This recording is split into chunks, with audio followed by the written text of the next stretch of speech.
सहकार्य। नमस्ते साथीहरु, कक्षामा तपाईहरुलाई स्वागत छ। च्यानललाई सब्स्क्राइब गरिदिनुहोला र आउँदो भिडियोको जानकारीको लागि बेल आइकनमाथि क्लिक गर्नुहोला। आज हामी नेपालको इतिहास अन्तर्गत रहेर प्राचीनकालीन इतिहास अध्ययन गर्नेछौं साथीहरु। आज हामी इतिहासको फरक तरिकाले अध्ययन गर्नेछौं साथीहरु। त नेपालमा शासन गर्ने पहिलो वंश गोपाल वंश, जसमा पहिलो राजा भुक्तमानलाई मान्ने गरिन्छ। त्यसैगरी अन्तिम राजा चाहिँ यक्षगुप्तलाई मान्ने गरिन्छ साथीहरु। अब गोपाल वंशमा 8 राजाले 521 वर्ष शासन गरेको इतिहास पाइन्छ। हिन्दू धर्म ग्रन्थ अनुसार पहिलो राजा भुक्तमान हुन् भने बौद्ध ग्रन्थ अनुसार पहिलो राजा धर्माकर देख्न सकिन्छ। यहाँ दुईटा फरक कुरा भेटिएको छ साथीहरु, त दुवैले याद गर्नु होला। हिन्दू धर्म ग्रन्थ अनुसार भन्यो भने भुक्तमान, बौद्ध ग्रन्थ अनुसार भन्यो भने धर्माकर भन्नु होला है साथीहरु। अब अर्को दोस्रो वंश गोपाल वंशपछि दोस्रो वंश अभिर वंश महिषपाल वंश।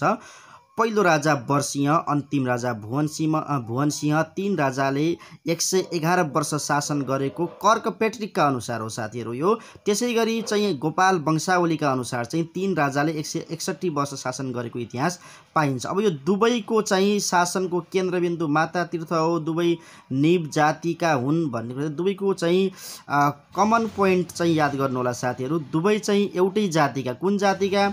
निब जातिका। दुवैको चाहिँ शासनको केन्द्रबिन्दु एउटै ठाउँमा, त्यो तीर्थ है। यो कुरा चाहिँ याद गर्नु होला साथीहरु। अब अगाडि बढौं साथीहरु। अर्को चाहिँ किरात वंश, तेस्रो वंश भनेको किरात वंशको शासन थियो नेपालमा। द्वापर युगको अन्त्य र कलियुगको सुरुवात सँगै छैटौं शताब्दीमा शासन सुरु भएको हो है। 32 राजाले झण्डै 1500 वर्ष शासन गरेको हो भन्ने पाइन्छ हैन। पहिलो राजा चाहिँ एलम्बर एलु है, जसको नामबाट चाहिँ पाटन शहरको पुरानो नाम चाहिँ जुन एलु थियो त्यो चाहिँ एलम्बरकै नामबाट राखिएको हो भन्ने कुरा पनि पाउन सकिन्छ साथीहरु हैन।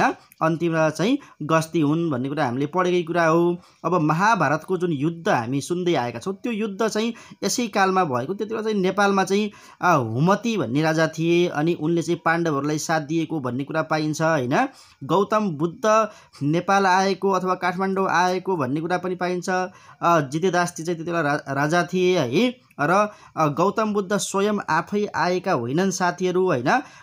उनको अवतारको रूपमा मात्रै आनन्द आएका हुन्, विश्वानन्द आएका हुन् भन्ने बुझ्नु होला। नेपालका पहिला पर्यटक अब सम्राट अशोक नेपाल आउँदा स्थुङको राजा थिए है।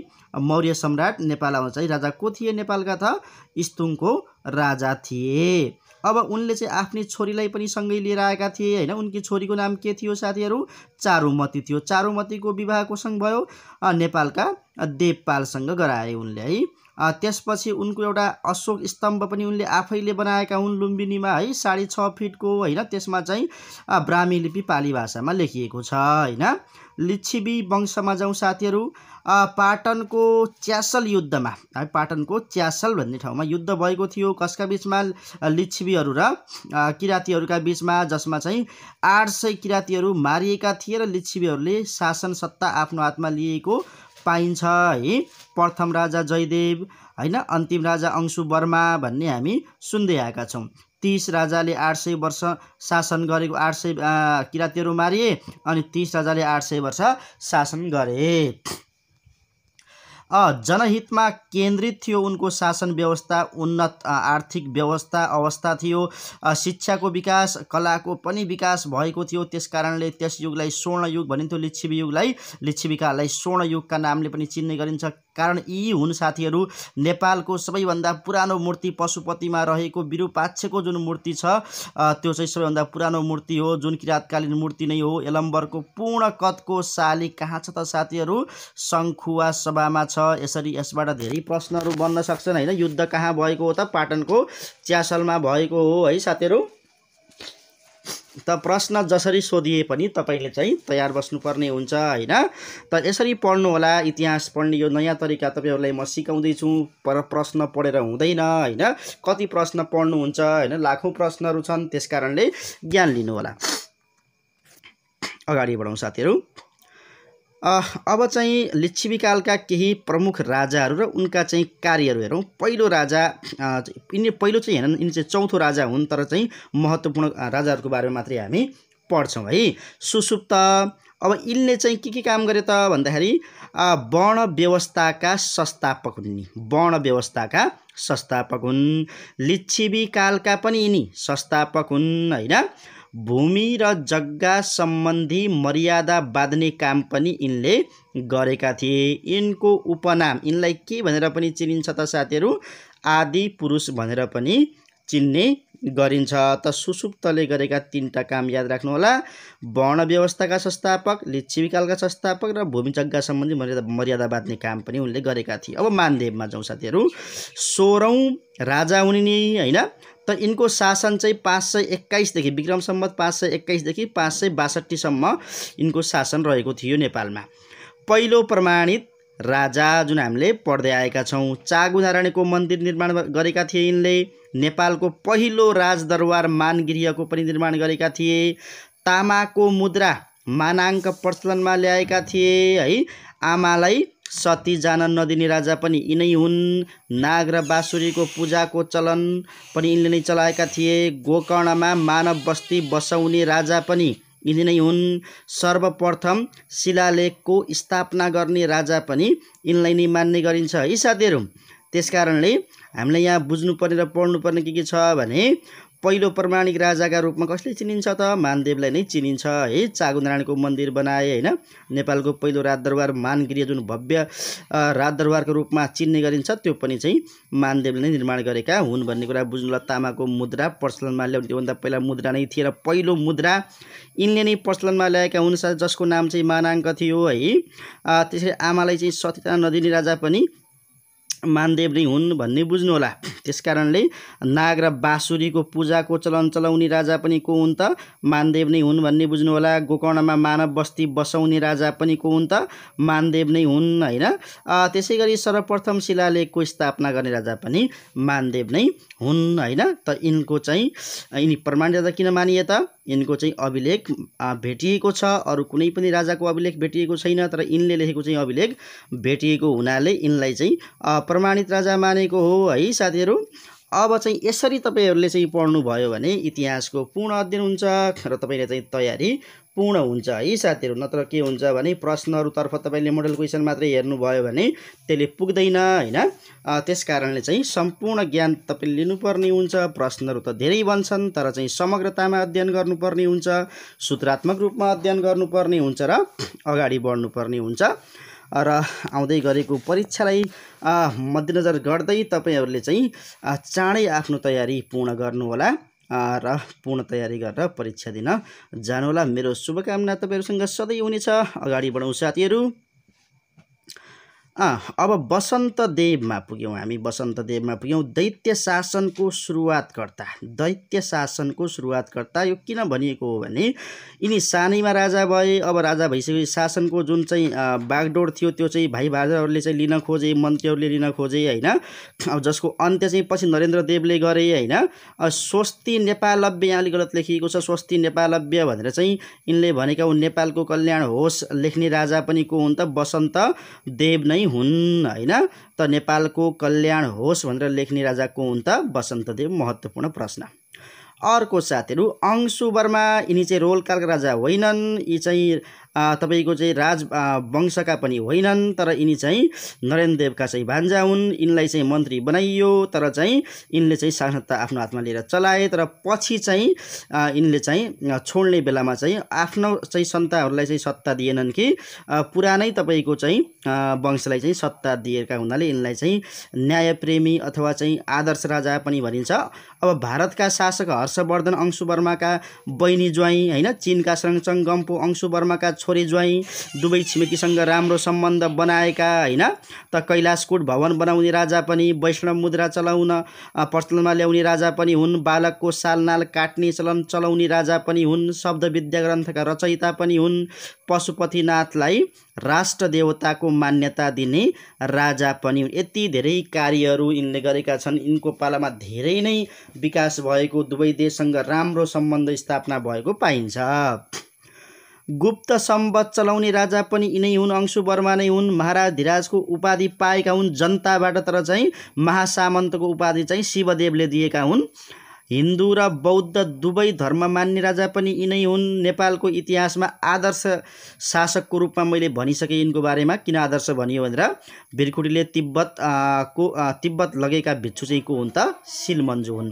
अब नरेन्द्रदेवमा जाउँ पाँचौँमा। रातो मच्छिन्द्रनाथको रथयात्रा र भोटे जात्रा प्रचलनमा ल्याउने राजा हैन। रातो मच्छिन्द्रनाथ भनेको चाहिँ लामो समय मनाइने जात्रा हो भन्ने बुझ्नु होला। सिंहासन शब्दको प्रचलन र झ्यालमा बुट्टा राख्ने चलन हैन। पर्ण र पुराण नामक मुद्रा प्रचलनमा ल्याउने राजा महाराजधिराज परम भट्टारक भनेर पनि यिनलाई चिन्ने गरिन्छ। महाराजधिराज परम भट्टारकको उपाधि प्राप्त राजाको हुन् त नरेन्द्रदेव हुन्। रातो मच्छिन्द्रनाथको रथयात्रा भोटे जात्रा प्रचलनमा ल्याउने राजा पनि को हुन् त? नरेन्द्रदेव हुन् हैन। त यिनको आसनमा चाहिँ सिंहको चित्र थियो, त्यसैले सिंहासन शब्दको सुरु भयो। अहिले पनि चाहिँ राजा बस्ने अथवा प्रधानमन्त्री बस्ने कुर्सीमा सिंहको चाहिँ आकृति हुन्छ। लिच्छवी कालका एकमात्र कवि भनी कसलाई चिनिन्छ त? जयदेवलाई चिनिन्छ भन्ने बुझ्नु होला। पशुपतिको मन्दिर बनाउने राजा र स्वयम्भूको ज्योतिलाई छोपी चैत्यको निर्माण गर्ने राजाको हुन् त प्रचण्डदेव हुन् हैन। उनलाई शान्ति श्रीका नामले पनि चिनिन्थ्यो भन्ने बुझ्नुला। पशुपतिको मन्दिर कसले बनाए त? प्रचण्डदेवले बनाए हैन। स्वयम्भूको ज्योतिलाई छोपी चैत्यको निर्माण कसले गरे? प्रचण्डदेवले नै गरे। कान्तिपुरका निर्माता कुमारी पूजा चलाउने इन्द्र जात्रा, लाखे जात्रा, हिले जात्रा, हिग्रबेरी जात्रा, कृष्ण जात्रा चलाउने राजा कुन? गुणकामदेव हैन। अब लिच्छवीकालीन पदहरूमा जाउँ। केही लिच्छवी पद छन्, फरक शब्दहरू छन् हैन। अहिले चाहिँ फरक छ, पहिले चाहिँ फरक थिए हैन। अब प्रधानमन्त्रीलाई लिच्छवीकालमा के भनिन्थ्यो साथीहरू? महासामन्त भनिन्थ्यो। प्रशासकलाई चाहिँ के भनिन्थ्यो? सामन्त भनिन्थ्यो हैन। त्यसै गरी मन्त्रीज्यूहरूलाई चाहिँ त्यति बेला लिच्छवीकालमा के भनिन्थ्यो साथीहरू? अमात्य भनिन्थ्यो। अमात्य याद गर्नुला साथीहरू। प्रधानमन्त्री महासामन्त भए प्रधानमन्त्री, सामन्त भए प्रशासक हैन। अनि अमात्य भए मात्तिनेको भए त मन्त्री भए। जनताको त त्यसै बेहाल भइहाल्यो है साथीहरू। त प्रधान न्यायाधीशको हुने भयो महासर्वदण्डनाथ, जसले चाहिँ सबभन्दा ठुलो दण्ड दिन्छ। त्यही प्रधान न्यायाधीश भइसक्यो त सकियो। न्यायाधीश सर्वदण्ड नायक। प्रधान सेनापति महाबलाक्ष, सेनापति बलाक्ष हैन। त प्रमुख जिल्ला अधिकारी अथवा जिल्लाको प्रमुख व्यक्तिको को नाम चाहिँ के राखिएको थियो? विषयपति। विषयपति भनेको जिल्ला प्रमुख अथवा प्रमुख जिल्ला अधिकारी जसरी बुझ्नुहुन्छ बुझ्नु होला। अत यसरी चाहिँ नामहरू दिएको, पदहरू यसरी दिएको थियो है। सुन्दा पनि अचम्म लाग्छ चाहिँ महासामन्त प्रधानमन्त्रीलाई भनिँदो रहेछ। अहिले चाहिँ महासामन्त हामी चाहिँ एकदमै शोषक भ्रष्टाचारीलाई भन्ने गर्छौँ हैन। त्यसै गरी सामन्त पनि हामी त्यसै अर्थमा लिने गर्छौँ। सामन्त भनेको हामी चाहिँ जसले गरिबको अथवा चाहिँ सर्वहारा वर्गको रगत चुस्छ, जसले चाहिँ शोषण गर्छ, श्रम शोषण गर्छ, अन्य शोषण गर्छ, त्यस्तालाई हामी चाहिँ सामन्त अहिले बुझ्ने गर्छौँ। त्यति बेला चाहिँ प्रशासकलाई बुझ्दो रहेछ। अब मन्त्री अमात्य हैन नमात्तिनु भन्ने अर्थमा चाहिँ बुझ्नु होला अमात्यलाई। अब अहिले चाहिँ सबै मात्तिएकै छन्। अब मात्तिएका मन्त्रीहरू पहिला पनि मात्तिएका, अहिले पनि मात्तिएका यस्तै छन् मन्त्रीहरू नेपालमा भन्ने बुझ्नु होला हैन। त अगाडि बढ्नुपर्ने हुन्छ साथीहरू। अब लिच्छवीकालीन त्रिकर भन्नाले भाग, भोग र करलाई बुझाउँथ्यो। अब भाग कर भनेको चाहिँ कृषिमा लाग्ने कर, भोग कर भनेको पशुमा लाग्ने कर हैन, कर भनेको चाहिँ व्यापार व्यवसायमा लाग्ने कर भनेर बुझ्नु होला है साथीहरू। चैल कर हैन, चैल कर भनेको कपडामा लाग्ने कर। चैल कपडा, तैल तेल भन्ने बुझ्नु होला। सुकर सुँगुर अनि सिङ्कर भनेको काठ दाउरामा लाग्ने कर। मल्ल कर भनेको चाहिँ भैँसी, मल्ल भैँसी भन्ने बुझ्नु होला। पिण्डक भन्ने आयो अब नयाँ शब्द। त पिण्डक भनेको जनताले गोप्य रूपमा राजालाई बुझाउने करलाई पिण्डक भनिन्थ्यो है साथीहरू। त नबिर्सनु होला पिण्डक भनेको चाहिँ गोप्य रूपमा बुझाउने कर कर हो भनेर चाहिँ बुझ्नु होला त हैन। त भाग भनेको चाहिँ जमिनमा लाग्छ कृषि हो भन्ने बुझ्नु होला, भोग भनेको गमागम खाने हो भन्ने बुझ्नु होला। त्यसैगरी कर भनेको चाहिँ व्यापार व्यवसायमा लाग्ने हो भनेर चाहिँ याद गर्नु होला साथीहरु। चैल भनेको कपडा हैन, तैल भनेको तेल बुझ्नु होला, सुकर भनेको सुँगुर बुझ्नु होला, सिंकर भनेको काठ दाउरा बुझ्नु होला, मल्ल भनेको भैँसी बुझ्नु होला, पिण्डक भनेको चाहिँ गोप्य भन्ने बुझ्नु होला साथीहरु। यसरी चाहिँ पढ्दाखेरि सजिलै याद हुन पुग्छ साथीहरु। त्यसकारणले याद जसरी हुन्छ, जुन माध्यमबाट हुन्छ, जुन तरिकाले हुन्छ, त्यसरी नै याद गर्नुपर्ने हुन्छ है साथीहरु हैन। त हामीले चाहिँ धान चामल तथा घिउ तेल दूध नाप्ने एकाइलाई के भनिन्छ भनेर पनि बुझ्नुपर्ने हुन्छ, त्यसलाई मानिका भनिन्छ। हस्त साथीहरु, आजका लागि